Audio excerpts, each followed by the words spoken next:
안녕하십니까. 세집주문 드리겠습니다.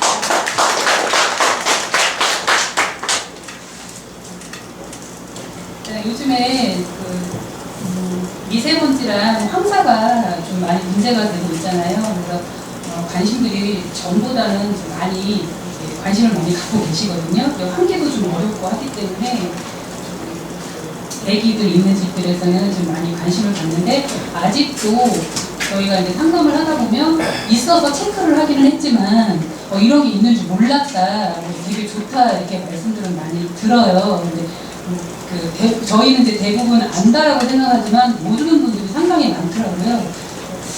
인테리어 현장은 이제 특히 올수리를 했을 경우에는 새 아파트를 지었을 때랑 같은 유해물질이 나온다라고 저희는 보고 있거든요. 오히려 현장 경험에 의하면은 새 신규 아파트 같은 경우에는 지어놓고 바로 입주를 하는 게 아니잖아요. 한 몇 달 걸쳐서 뭐 사전 점검도 하고 그런 것들을 이제 진행을 하기 때문에, 그리고 규격도 또 이렇게 건설사에서 어떤 규정이 있기 때문에 아무 자재나 쓸 수 없기 때문에, 근데 그런 새 집보다 올수리를 했을 때는 끝나자마자 바로 들어가잖아요. 어떤 경우에는 이제 시간이 촉박해서 올수리 인테리어를 마감하지 않은 상태에서 입주를 하고 또 이렇게 다시 이렇게 하는 경우도 있을 정도로 시간이 촉박하기 때문에 인테리어 현장은 오히려 새 집보다 더 심각하다라고 수치에서도 말을 해주고, 저희가 이제 현장 경험에 의하면은 이런 직업병이 좀 생기다 보니까 딱 들어가면 대략적으로 파악이 되거든요. 그래서 올수리 현장에서는 이런 세집주문 제거가 꼭 필요하다고 생각을 합니다. 저희는 1박 2일 동안 시공을 진행을 해요. 그리고 입주 청소가 완벽하게 마무리가 돼야지 시공이 가능합니다. 입주 청소랑은 완전히 별개니까 이거를 조금 같이 입주 청소랑 이렇게 조금, 입주 청소 업체에서 요즘에 이제 세집 증후군을 추천하는 경우가 되게 많아요. 패키지 상품으로 단가를 조금 더 올려서 이렇게 하려고 이제 하다 보니까 그런 경우랑 조금 헷갈리셔갖고 저희한테 이제 입주 청소 개념으로 이제 말씀을 하시는데, 저희는 새집 증후군만 전문적으로 하는 그런 전문 업체입니다. 1박 2일 동안 시공하는 거를 좀 설명을 좀 드릴게요. 일단 먼저 들어가면 사전 측정을 합니다. 새집 증후군의 대표 물질이 포름알데히드하고 부유식 휘발성 유기 화학물이 대표 물질인데, 그런 이제 한 가지 포름알데히드를 이제 측정을 하는데 대부분 이제 140여 종이 되거든요. 유해물질 종류가. 근데 저희는 측정을 하는 전문 회사가 아니기 때문에 대략적인 대표적인 거 하나만 하고, 이게 많으면 다른 140여 종류도 많다라고 보기 때문에 비례한다라고 보시면 되세요. 그래서 권고치가 0.16 ppm인데 이제 그걸 보고 이제 저희가 이제 측정을 하고요. 그다음에 액상 공정이라는 에코드라는 액상 공정을 전체적으로 다 뿌리는데, 요거는 베이크아웃을 하는 것과 같다라고 보시면 되세요. 그리고 베이크아웃은 밀폐된 공간에서 35도에서 40도 동안 열을 떼어서 베이크를 한 다음에 2~3시간 환기를 시키고, 요 과정을 적어도 한 3번 이상, 5번 이상을 해야 40%에서 최대 60%까지 효과를 볼 수 있거든요. 그래서 성인이 살고 있는 댁이라고 하면 이 정도만, 베이크할 정도만 해도 저희가 추천하는 방법 중에 하나예요. 뭐 수신이, 양판이 이런 거는 사실은 굉장히 미비하기 때문에 저희 이제 업체 입장에서는 그런 걸 추천을 하진 않지만, 베이크아웃은 저희가 추천을, 만약에 저희 같은 전문 업체를 하면 좋지만 여의치 않을 경우에 베이크아웃을 하라고 저희가 매뉴얼을 이제 가르쳐 드리는데, 이게 이제 성인의 기준에 했을 때는 그래도 괜찮은데, 저희가 대부분 90% 이상이 신생아가 있거나 유치원 정도의 아기가 있는 집이 90%예요. 나머지 10%는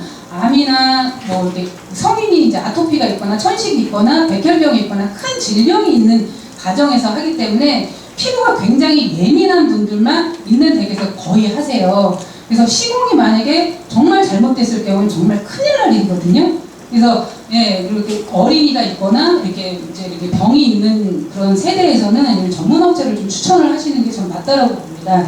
그래서 이걸 전체적으로 도포를 하면 베이크아웃을 하는 것과 같이 유해 물질을 활성화시켜서 밖으로 배출시켜주는 역할을 합니다. 촉진시켜서. 그리고 요거는 일단 들어가면 저희가 선반이랑 서랍은 다 분리를 해요. 분리할 수 있는 것들은. 근데 보이는 부분은 마감 처리가 다 되어 있지만, 측면이나 후면 같은 경우에는 마감 처리가 안 되고 MDF, PB 종류가 그대로 노출이 되잖아요. 거기에서 이제 그거를 가공하기 하기 위해서 방부제나 이런 접착제 성분을 넣어갖고 열로 압축해서 만든 제품이기 때문에 그런 유해물질이 여기서 많이 배출이 되기 때문에 저희가 코팅 처리를 한 번 더 해줍니다. 이건 이제 부가적인 뭐 이렇게 역할을 하는 건데 차단을 시켜주는 역할을 하는데 저렇게 이제 서랍을 다 뒤집든지 아니면 선반 서랍을 이렇게 해놓고 이게 시간이 좀 많이 걸리는 작업이고요. 1박 2일 동안 하는데 이제 1일차 마지막 공정이 오존 산화 시공을 진행을 합니다. 오존이 발생되는 기계를 8시간에서 12시간까지 틀어놓고 하는데 저희 시공은 고객분을 뵐 수가 없어요. 저희 시공할 때는 고객이 절대 출입을 하면 안 되는 공간이거든요. 그래서 대부분 얼굴을 못 뵙고 전화상으로만 통화하고 그리고 이제 오실 수가 없기 때문에 궁금하시잖아요. 그래서 카톡으로 사진하고 설명하고 전송을 해드리면서 저희가 설명을 해요. 그래서 전송을 해드리면서 이제 상황 설명을 그렇게 해드리고 있습니다. 그래서 특히나 요 기계가 작동이 될 때는 절대 출입을 권하고 있습니다. 이게 이제 오존이 저희가 세집중군을 제거하는 핵심 역할을 하는 건데 오존은 강력한 산화력을 가지고 있습니다. 지구상의 불소 다음으로 강력한 산화력을 가지고 있는데 화학적인 유해 물질을 화학 성분의 유해 물질과 결합을 해서 성분 구조가 아예 바뀌어버립니다. 그래서 아까 말씀드렸던 포르말데히드는 개미산으로 바뀌고 개미산이라는 게 우리가 식초 성분이라고 보시면 돼요. 식초가 냄새를 맡으면 고약하지만 몸에는 나쁘지 않잖아요. 그래서 환기를 통해서 이제 날아가는 거고요. VOC 휘발성 유비 화합물은 이산화탄소로 바뀌는 그런 구조입니다. 그래서 바뀐 성질은 지속성을 유지하기 때문에 나중에 재발이 된다든지 뭐 하자가 생긴다든지 그런 위험 요소가 없는 반영구적 시공 방법입니다. 그래서 하자 저희가 1년 동안 품질 보증을 해드리곤 있지만은 추후에 뭐 에이스가 나온다 그런 확률은 좀 적은 그런 시공 방법이라고 생각합니다. 이제 요 방법 외에 이제 이제 회사에서 저희 방법을 많이 이제 모방을 하는 업체들이 많이 있어요. 그래서 그런 것들에 대한 설명은 제가 조금 지금 뭐 이렇게 말씀을 드리기는 어렵지만 특히 이제 저희가 이제 입주 청소 업체에서 하는 방법을 이제 비교를 하자면은 새집에는 새집 특유의 냄새가 있어요. 옛날에는 이게 새집 냄새다, 새차 타면 새차 냄새다고 되게 좋아했잖아요. 근데 사실은 그게 다 유해물질 덩어리 냄새거든요. 그래서 특유의 냄새를 덮는 방향제 시공이 대부분 이루어지고 있어요. 그래서 다시 의뢰를 하는 경우도 면역력이 약한 어린이들 있는 집 중에 피부가 뒤집어져서 다시 의뢰를 하는 경우가 많을 정도로 조금 이게 좀 고객분들이 판단을 잘 못하시는 경우가 많더라고요.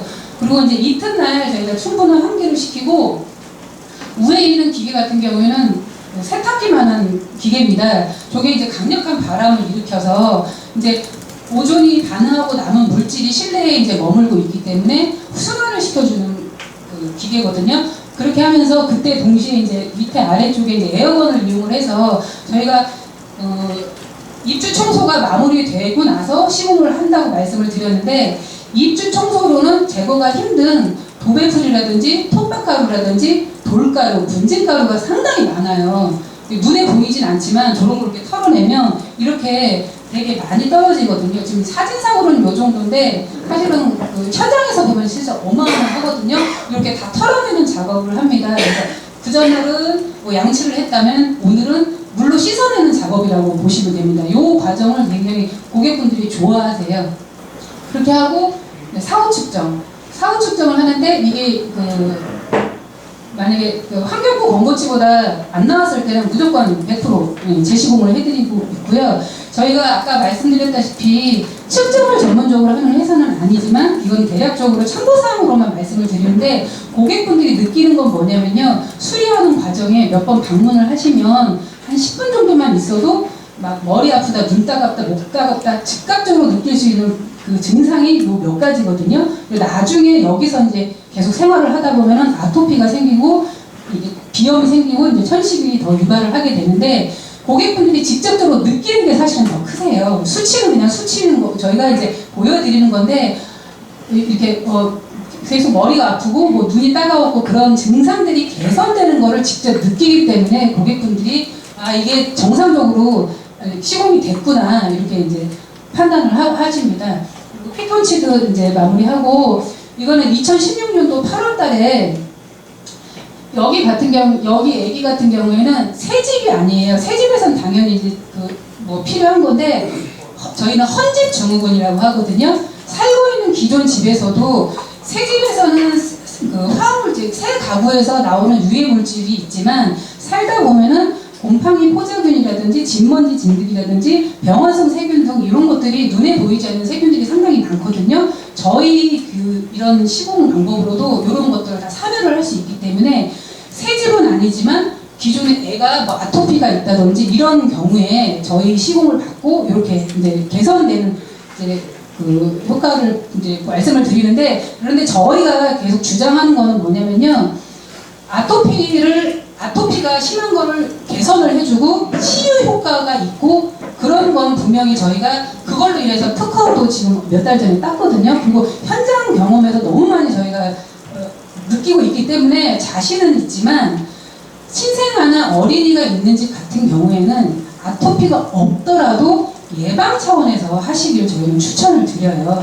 예방 차원에서 없더라도.